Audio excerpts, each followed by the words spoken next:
Alvin Prasad, who was a 57-year-old man from Sacramento, was badly assaulted and left in a coma in front of his own daughter outside of Badlands Nightclub. His daughter said the attacker, Sean Wesley Payton Jr., started making fun of her dad and getting aggressive like he wanted to hurt her dad. I got this interview from LGBTQ Nation, and stick around because I'll talk about it. Prasad, who was dressed in 18th century coat and hat with knee-high platform boots, a pink wig, and large white wings strapped to his back, tried to speak with this man. But the man punched him in the forehead, causing him to fall backward and strike his head on the pavement. A witness said he's lying flat on his back and he's, for lack of a better expression, he's breathing like a fish out of water. He seemed like he was seizing, and before I rolled him, I noticed that he was bleeding from the back of the head. This is disgusting. His daughter called 911 while repeatedly calling out "Daddy," trying to get her injured father to respond, and he didn't. He has never woken up. He's been in the hospital in a coma ever since. And the doctors say he has now permanent brain damage. His daughter said he will never be the same.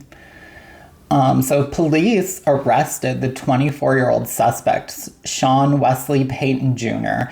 And let me tell you, this looks like every other typical uneducated white male in America.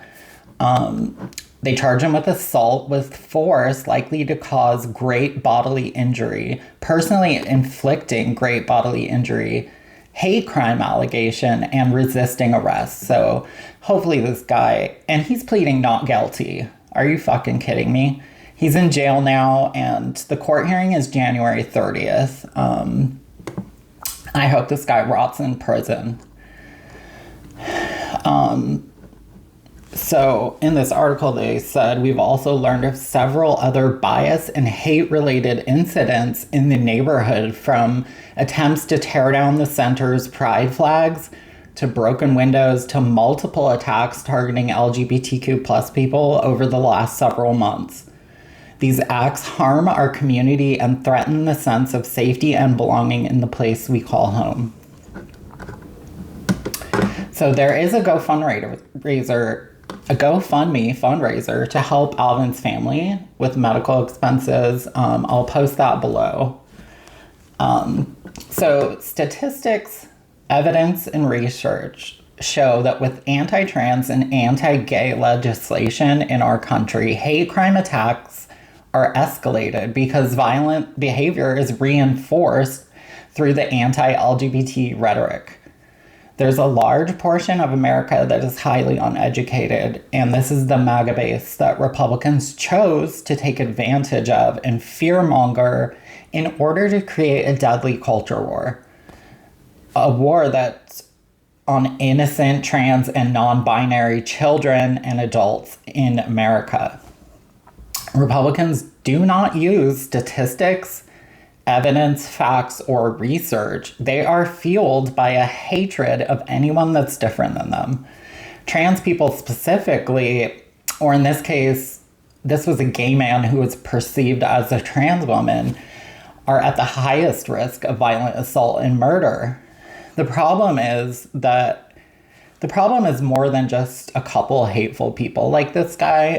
The problem is the effort by Republicans for decades to use disinformation, which is lies, about the LGBT community in order to violate the Constitution and discriminate and endanger these people as a distraction from the fact that trans and gay people are not the problem in our healthcare system. And it's also a distraction from the largest criminal cover-up in U.S. history of the largest child sex trafficking ring in the world. And I'm talking about Donald Trump and Jeffrey Epstein.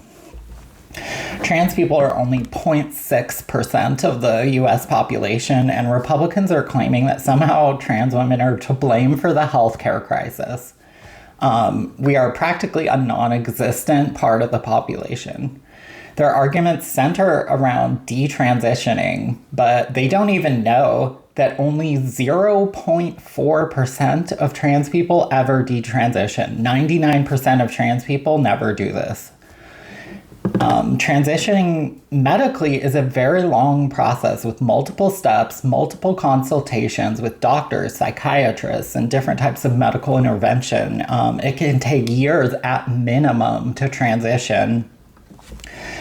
And there's never a point where the person transitioning is doing anything against their will. So, as a trans person, if there's someone out there that transitioned and then later regretted it, sure, I feel bad, but that means that that person was never trans to begin with and they made a mistake. And that has nothing to do with the trans people who are actually transgender.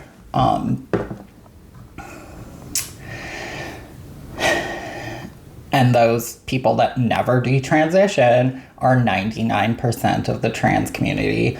But facts and evidence are like an allergy to Republicans. They don't recognize these things. They're delusional. And that type of delusional thinking is exactly why we're in this giant mess. Thank you guys for listening. Please like this, share it, leave your comments, and I'll be back soon.